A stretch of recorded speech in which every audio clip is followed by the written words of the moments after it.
Dictation start होगा 5 second के बाद।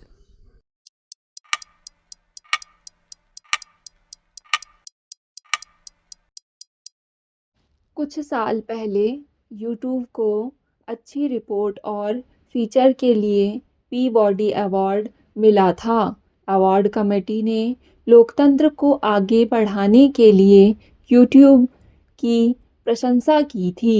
लिहाजा विश्वास करना मुश्किल है कि उसी यूट्यूब ने सितंबर में अमेरिका के राष्ट्रपति डोनाल्ड ट्रंप को एक मुकदमे में समझौता करने के लिए 217 करोड़ रुपए दिए हैं। यह मुकदमा 6 जनवरी को ट्रंप समर्थकों द्वारा संसद पर हमले के बाद ट्रंप का अकाउंट बंद करने से संबंधित था।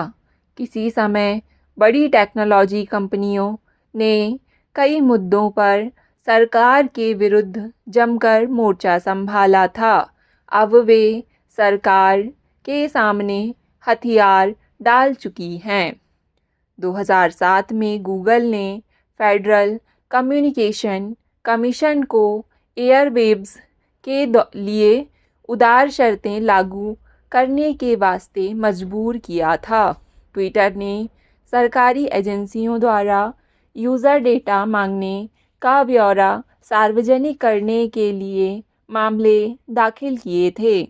2016 में एप्पल ने सरकार के दबाव में आईफोन खोलने के लिए एफबीआई की मदद से इनकार कर दिया था। टेक कंपनियों ने सत्ता में बैठे लोगों के बजाय यूज़र के हितों को तरजीह दी थी।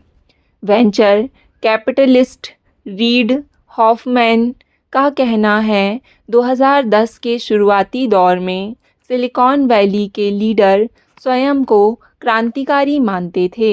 उन्होंने समाज की तरक्की वाली टेक्नोलॉजी बनाने के साथ सत्ता और अधिकार का प्रतिरोध किया था।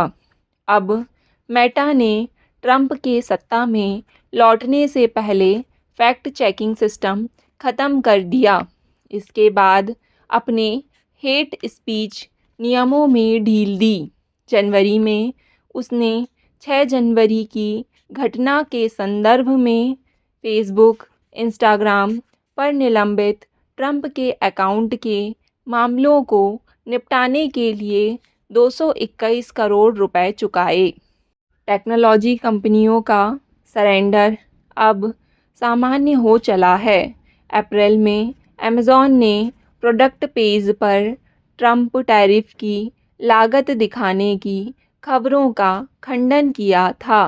हाल में एप्पल ने अटॉर्नी जनरल पैम बॉडी के दबाव में यूज़रों को आईसीई एजेंटों की सूचना देने वाला ऐप वापस ले लिया, जबकि इसके चीफ टिम कुक ने 2017 में कहा था एप्पल का अस्तित्व इमिग्रेशन के बिना नहीं रहेगा। उन्होंने ट्रंप के मुसलमानों पर बैन की आलोचना करते हुए मार्टिन लूथर किंग का हवाला दिया था।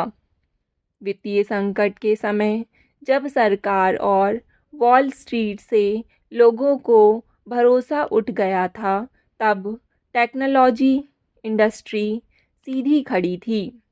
उसके लीडर्स का आदर्शवाद जनता के विश्वास का आईना था, लेकिन समय के साथ दबदबा बढ़ने पर उन्होंने कॉरपोरेट हितों को कस्टमर से आगे रखा, अपने प्रोडक्ट को बदतर बना दिया।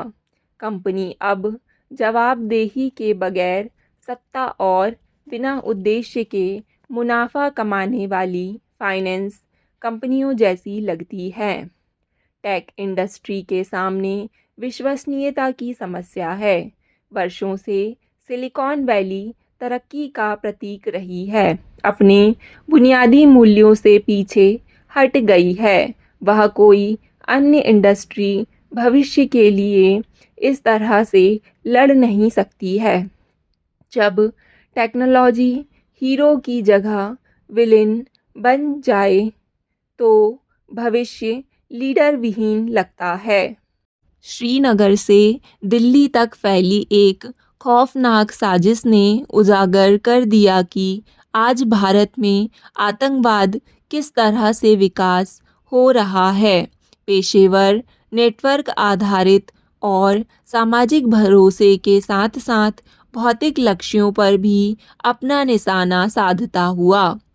श्रीनगर की जामा मस्जिद पर चुपचाप चिपकाए गए जैश ए मोहम्मद के कुछ पोस्टरों से शुरू हुई यह वारदात अब विचलित कर देने वाली घटनाओं की एक श्रृंखला में बदल गई है। जो पहले फौरी उकसावे जैसा लग रहा था, वह एक व्यापक साजिश का पहला सूत्र निकला, जो क्षेत्रों, व्यवसायों और डिजिटल नेटवर्क तक फैली हुई थी। दिल्ली के लाल किला मेट्रो स्टेशन के बाहर हुए एक आकस्मिक विस्फोट के कारण यह साजिश उजागर हो गई। एक बड़े षड्यंत्र का पर्दाफाश हो गया। दिल्ली फरीदाबाद के असाधारण रूप से परिष्कृत मॉड्यूल का सच देश के सामने आ गया। इस मॉड्यूल की खासियत यह थी कि इसमें पेशेवर डॉक्टर और उच्च शिक्षित लोग शामिल पाए गए। अब ऐसा लगता है कि लाल किले पर हुआ विस्फोट अप्रशिक्षित हाथों से आकस्मिक रूप से हो गया। एक अमोनियम नाइट्रेट धमाका था। यह किसी अनुभवी विशेषज्ञ नहीं, किसी यूट्यूब आईईडी डॉक्टर की करतूत थी। अनुभवहीनता यह भी बताती है कि ये लोग अपनी क्षमता से कहीं बड़े काम का बीड़ा उठा बैठे थे।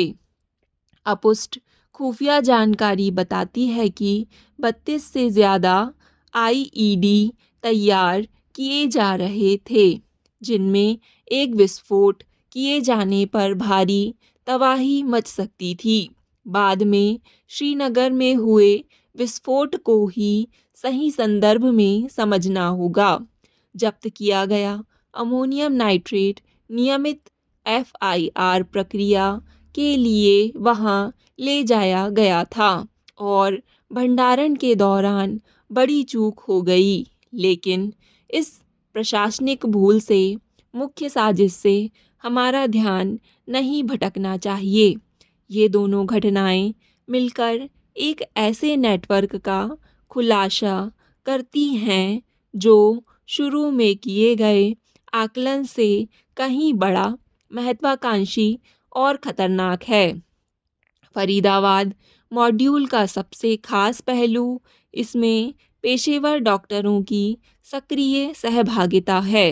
कश्मीर के आतंकी इकोसिस्टम में लंबे समय से एकेडमिक्स के लोग शामिल रहे हैं, लेकिन वे शायद ही कभी हिंसा में शामिल हुए हों। उग्रवादी वारदातें करने वाले आमतौर पर गरीब और कम पढ़े लिखे होते हैं, लेकिन अब यह रेखा धुंधला गई है, क्योंकि शिक्षित कट्टरपंथी आसानी से शहरों के लोगों के बीच घुल मिल जाते हैं।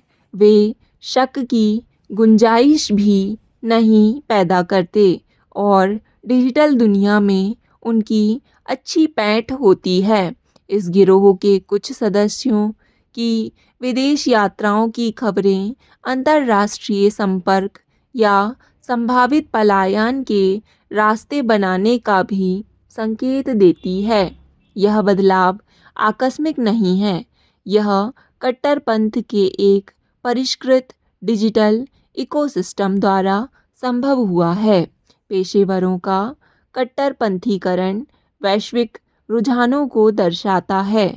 आईएसआईएस ने अपनी चमकदार प्रचार पत्रिकाओं दबीक और रूमिया के साथ इस मॉडल का बीड़ा उठाया था, जिनका उद्देश्य जानबूझकर इंजीनियरों, चिकित्सकों और पहचान या उद्देश्य की तलाश में शिक्षित युवाओं को लक्षित करना था।